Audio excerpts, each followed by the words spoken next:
Hello and welcome to Free Speech with CR. I'm Molly Blakemore and I'm here with my co-host, Dr. Keith Flamer, Good afternoon.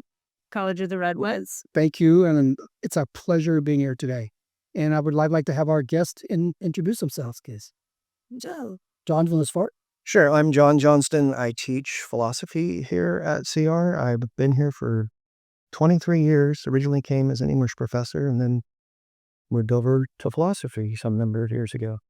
Wonderful. And we're lucky to have you, John. And I'm Natalia Margulis, and I can't believe time flies. This is my 10th year at CR. Originally, I am from the East Coast, and I'm finding myself more and more of a West Coaster and almost a Humboldt native. Almost a Humboldt native. Yeah. So originally you're from the Soviet Union. Originally, I'm from... Oh, sorry. And you're from where? Would you get John up about that door there? Well, originally, I was born in Moscow, and it's actually quite a story for another time. But I came here as a teenager. I came to the United States without my family.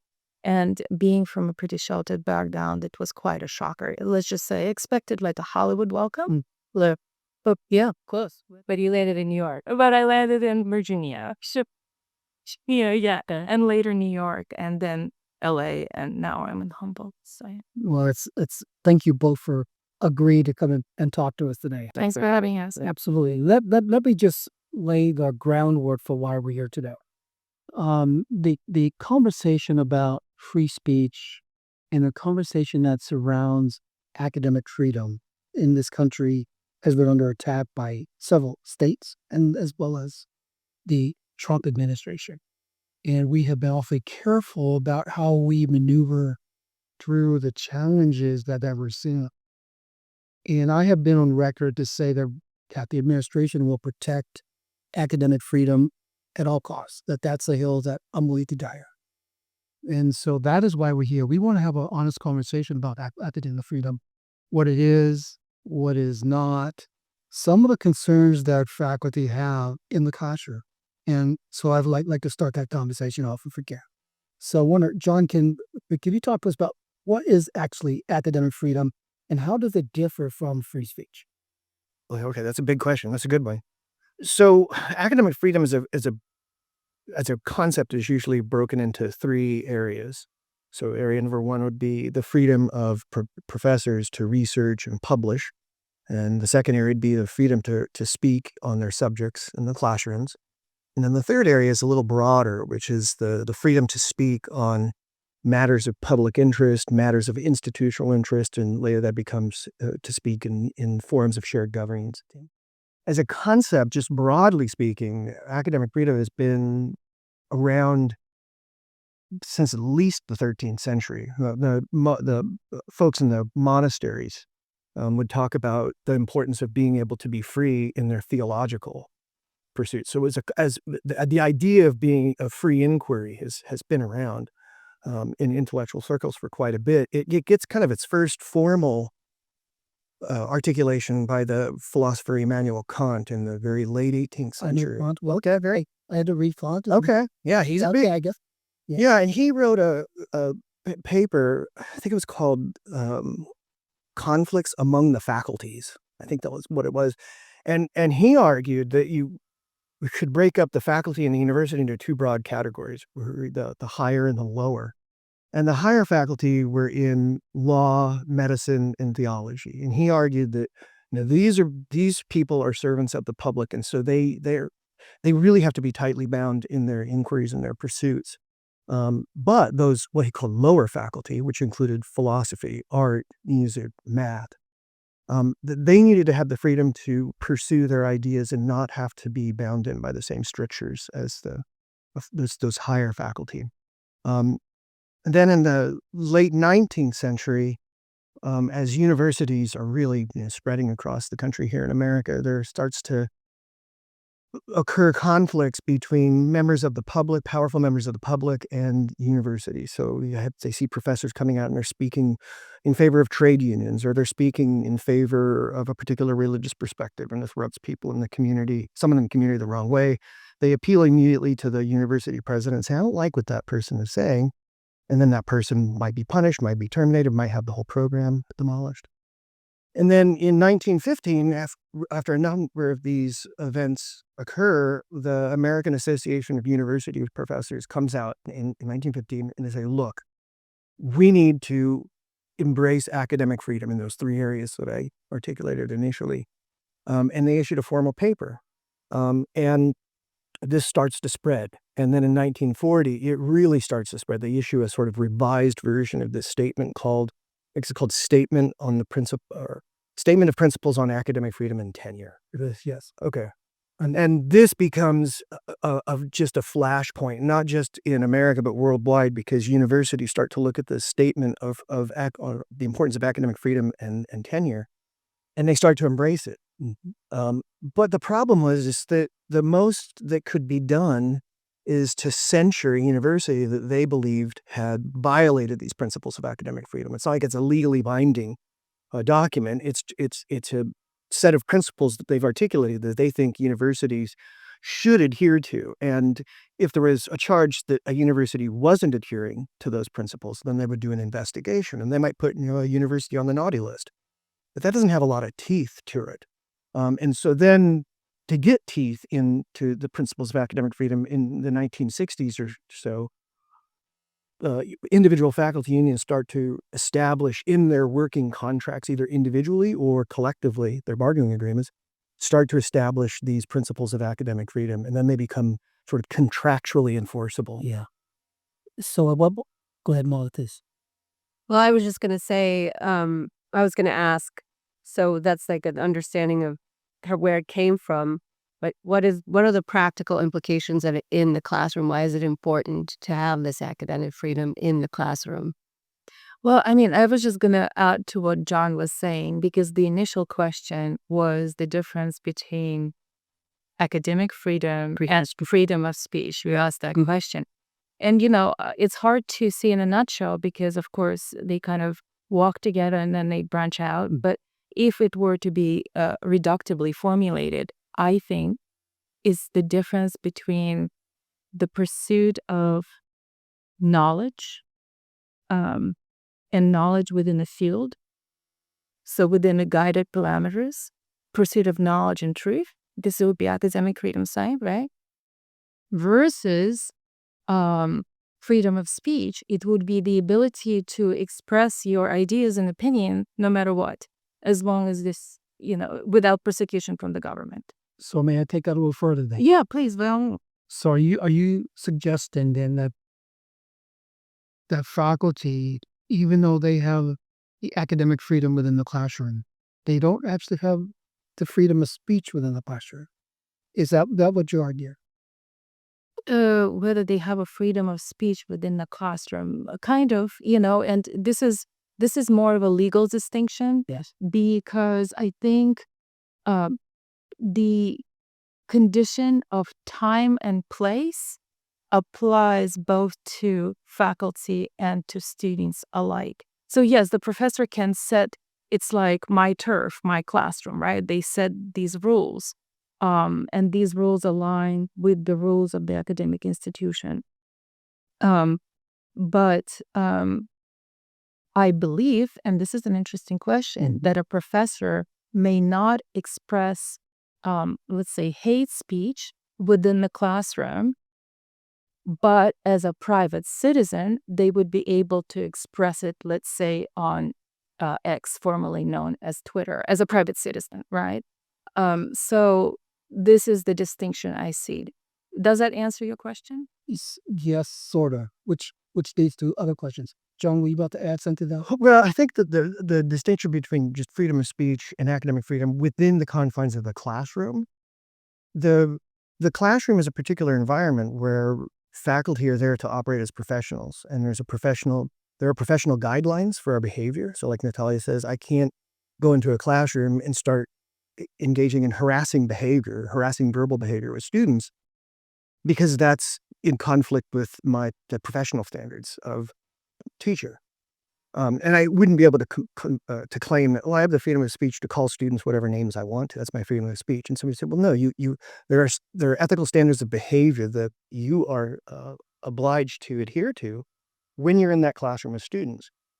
Where I think it gets a little trickier is when you have a faculty member who's in a classroom with students and they are bound by the standards of the discipline. So the professional standards of their subject. So I'm a science teacher, for example, and there's certain expectations of what the content is that's going to be taught in a particular science class. And so this is a really good point, because let's say as a science professor, I don't believe I have the academic freedom or logical freedom to come in and start talking about fairies in my class, right? This is because it is outside the bounds of dominant research within my discipline. Does that make sense?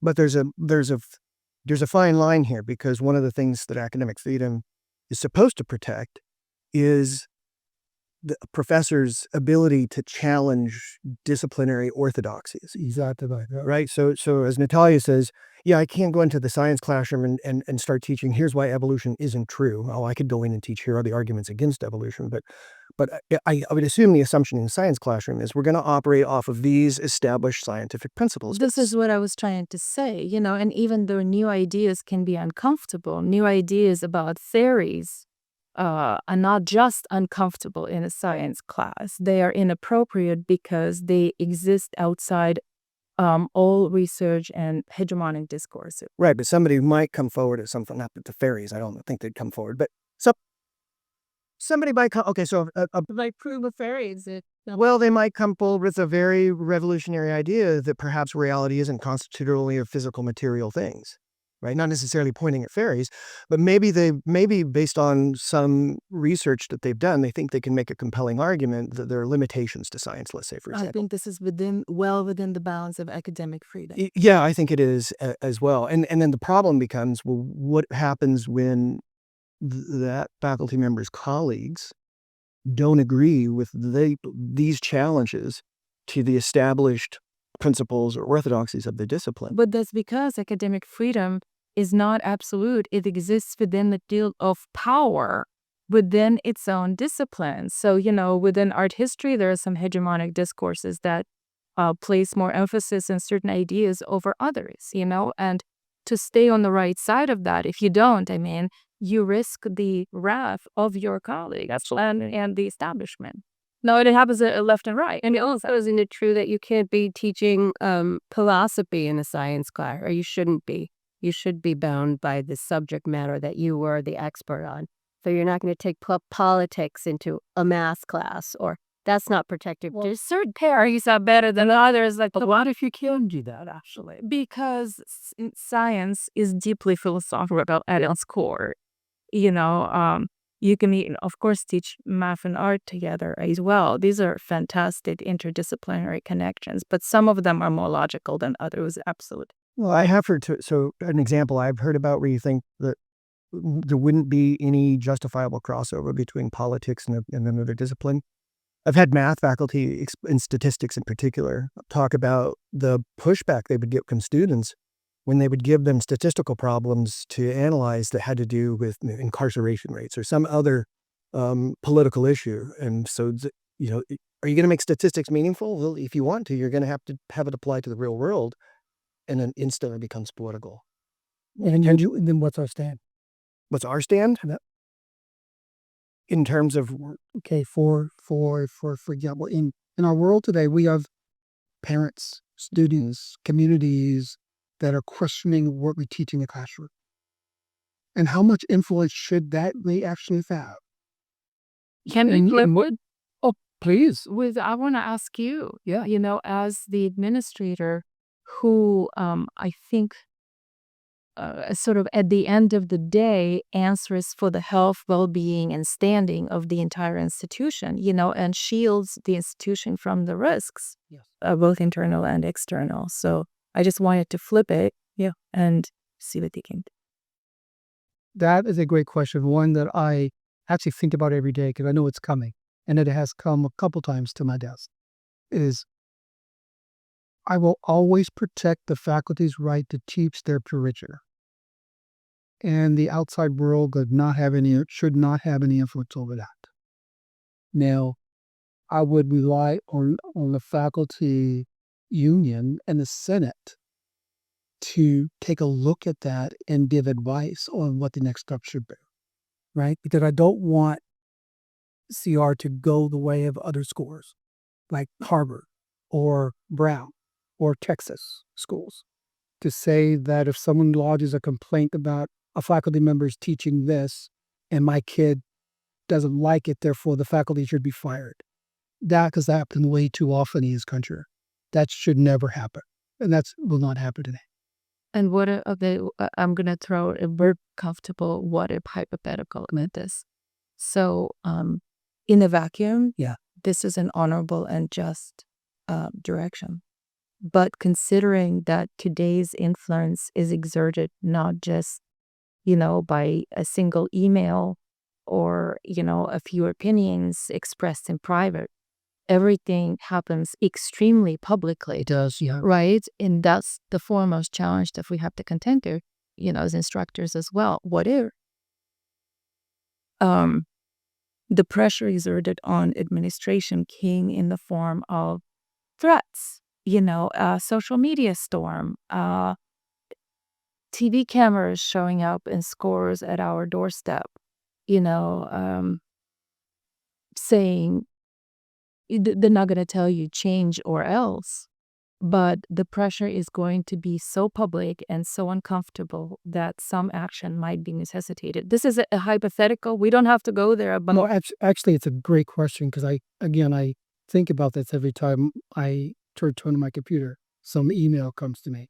And two things. One, we will always protect the freedom of the faculty in the classroom. And we will always protect the freedom of every CR employee outside of the classroom. They have free speech rights, and no one should abridge those rights. And that's something that we will always stand up, even though it does get uncomfortable. So you're saying it's a dichotomy sometimes, if you're willing to navigate it. We have been willing to navigate. This is not hypothetical. This is something that we have been through. I think at a higher level, it related to your original question. One of the things that I think would be foolish if we ignored this, and that is academic freedom is tremendous power. Yes. And, with all things that have tremendous power comes a tremendous responsibility. And when members of the... Yeah, who's that in Spider-Man? Right. Is that right? Yeah, I do. So Good one. you asked or sort of set up this scenario where you have members of the community who are complaining about what's being taught in the classroom. Yeah. And if academic freedom is abused, and I think it can be, and the public no longer, or some segment of the public no longer sees higher education as serving the common good, and they lose confidence in us as taxpayers, then we could be in real trouble.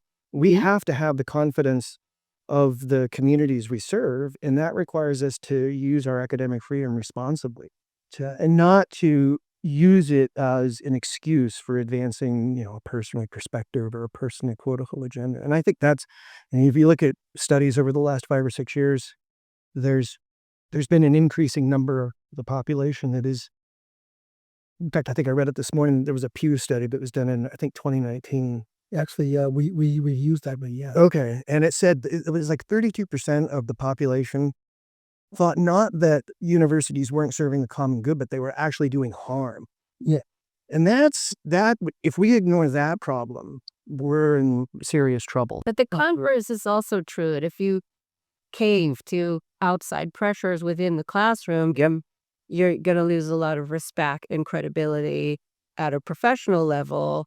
So it is a fine line between, balancing what the public wants and what you believe is your... I think about this question as I woke up in the 1960s in this country, that I don't think that I would be sitting here if the universities kowtowed to the pressures of society. You're referring to McCarthyism? Yeah, absolutely. But also in anything in Jim Crow. Jim Crow. But a bunch of faculty were fired during that time. Exactly. And so where would we be if the universities didn't stand up and say, no more, we will teach what's best. Mhm. Right? And so there So there is a push-pull on freedom of speech and academic freedom. There are some faculty, not here, at our institution that I'm aware of, but Judith Butler is a famous example, who have this perspective that faculty are, the term they use is uncommon beings. Yes. And their stance is that professors are put in a really unique role. It's not necessary. It's to advance the common good, but it's to advance the common good against the sentiments of common opinion or popular opinion. Yes. And that's positioning professors as kind of these institutionalized rebels of the sort, where the primary principles driving the profession are not necessarily the standards of the discipline, but of something like democracy or universal human rights, and that the higher education ultimately is serving those principles rather than the specific disciplinary requirements of their discipline. Honestly, I agree with that sentiment. As that whole argument is faculty, and you're right, faculty are uniquely in a position to protect critical thinking and protect the backbone of what democracy is. And I think this gets back to the idea of freedom of speech, and as opposed to freedom of academic freedom, in the sense that there are hierarchies of ideas within the classroom. Whereas in freedom of speech, everybody has the right to say whatever they want, regardless of whether that idea holds merit or it's quantifiably true, or I can say whatever dumb things I want outside. But you can't do that in the classroom. And in the classroom, you are able to say, no, that idea is not as good as this idea in when you're thinking about science, because traditional science. And so That's a good point, Mo. I mean, I wish we had more time to talk about how this plays out in the arenas of like R1 research institutions versus community colleges, and also with the contemporary tendency to see our students more and more as our clients. Why don't we take the time and explore that, Tyler? We just had a 5 minute. I know that we have the opportunity of going for an hour, I think, that now. Just see if things are going in well. What specifically did you want to talk about here? Let's explore it with you. Well, just talking about. I always ask to see the trail of money. This is always. This is kind of how the sausage is made, if you will. And it's also a question of what Harvard, Yale, Brown, et cetera, students are paying for, versus what our community college students are paying for, And so we can see the split, or at least I think there's a split between the sort of luxury, if you will, that R1 institution students have to attend in person and spend time with the interplay of ideas, almost like watching fireworks, and having fun with it and taking their sweet time, versus a community college student who is strapped for cash, has a family, time, they're taking all these credits in the same time. They need this degree and they need it now, in order to increase their earning potential for their survival. Right. So when we were talking earlier about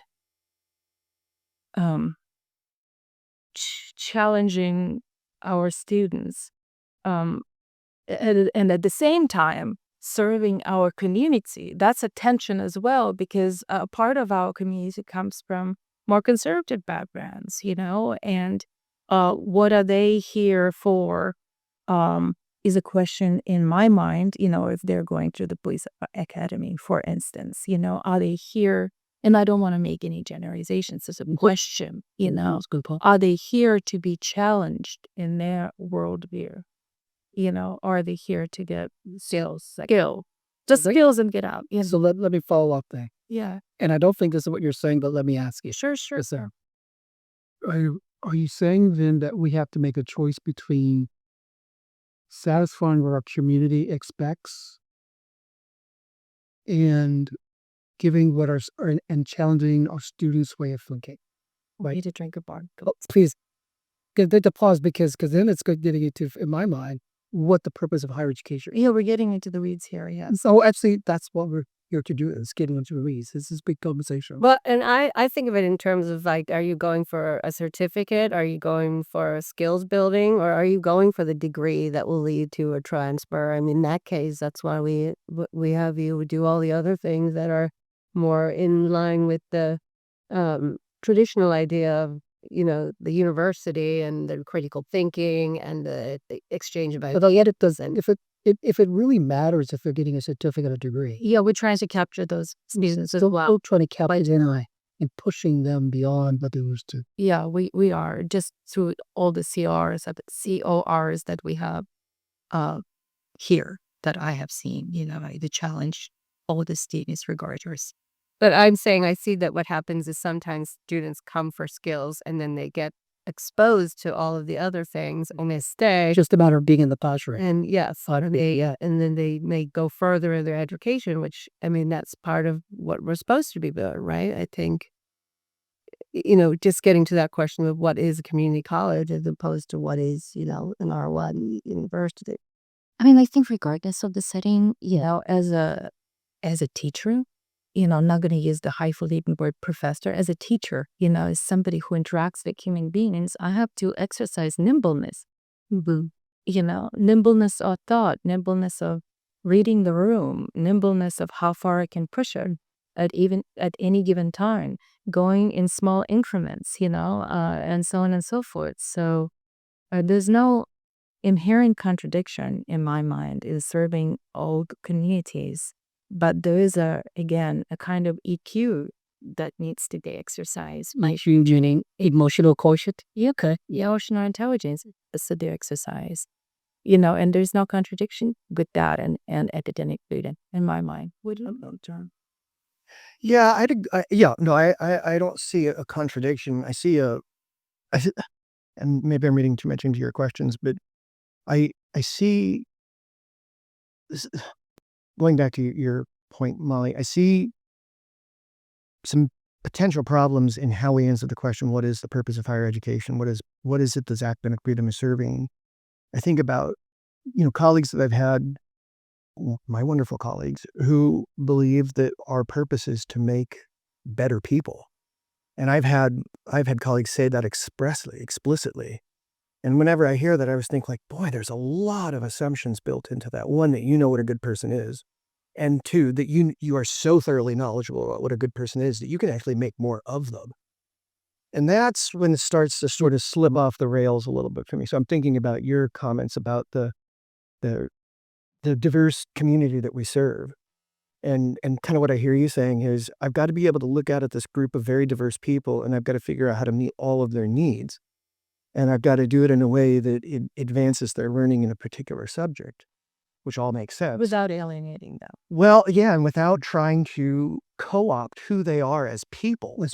And to say, well, I'm going to use this classroom environment as a way of shaping their worldview so that it aligns more with what I think an appropriate worldview is. And that's where I think it starts to get dangerous. It's not what I think my worldview is. It's the confines and the parameters of my chosen discipline. No, I think you're right. I want to be very careful with that distinction. Yeah. I leave my worldview at the not at all for the most. Well, no, I don't mean to Sure, say it that. comes through, but What I'm saying is your perspective isn't necessarily as widely accepted as I think it needs to be. I do think that my mom gave me a birthday card years ago that I still have on my office wall, and it's a professor, and he's got his leg hiked up on his desk, and he's like dressed in his 19th century garb, and it says, I was meant to lead a revolution, not teach. Right? And that I think is a pretty common sentiment. It is a pretty common sentiment. And that's what I think is the risk. I think what you're articulating, what you're describing is to read. That's it. This is Cityfy. So I think we need to take a break and then we'll be back with our guests. In the second session too. okay.